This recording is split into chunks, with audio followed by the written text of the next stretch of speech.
Hey guys, I don't want to take you back too far, but I've got a little 2.5 gallon that normally still sits over by the window by one of my beta globes, and it had some Egyptian mouth brooder fry in it, and they're larger now. So the tank these guys were in, the axolotls, a 10 gallon, until a few weeks ago has been vacant, but I've kept it cycled.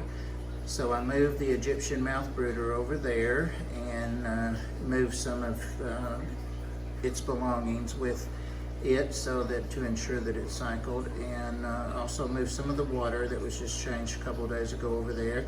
Put a heater in because it's used to a heater, and these guys, I emptied the rest of their water out of the tank.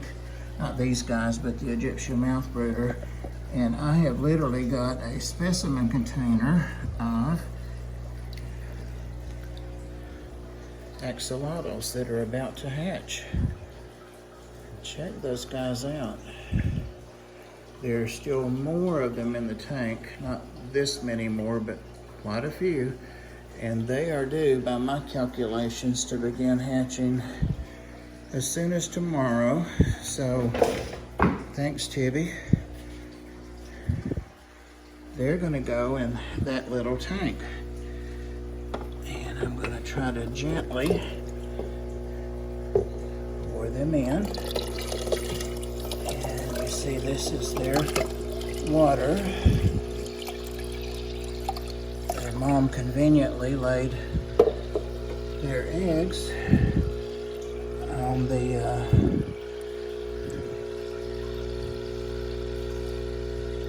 moss, and they have an aerator. That heater I'll pull out. I'll be using that in one of my beta tanks that is a little bit harder to keep cool. And so yeah, that's what's going on. And I'm going to be taking the net and going back through, mostly from the side view, and making sure that I've got all the axolotls out. There's a couple of eggs there. And check to see if any early hatchers might be on the substrate. So yeah, just want to keep you updated on that.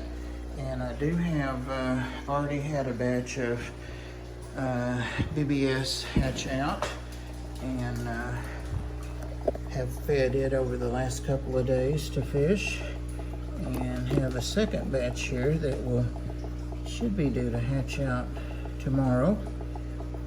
So I think some of it already is hatching. I've decided not to heat this, just to let it be room temperature.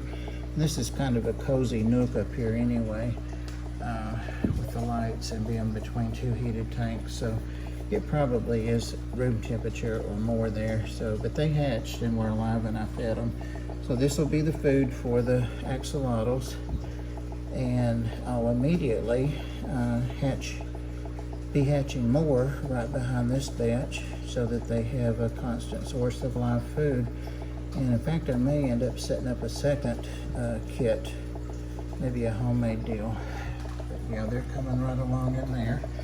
So next, I'm about to move these rainbows while I'm moving things over to the angelfish tank. And I just remembered I have some fish that I got today that have been floating for a few hours, 4 or 5 hours, acclimating in tanks.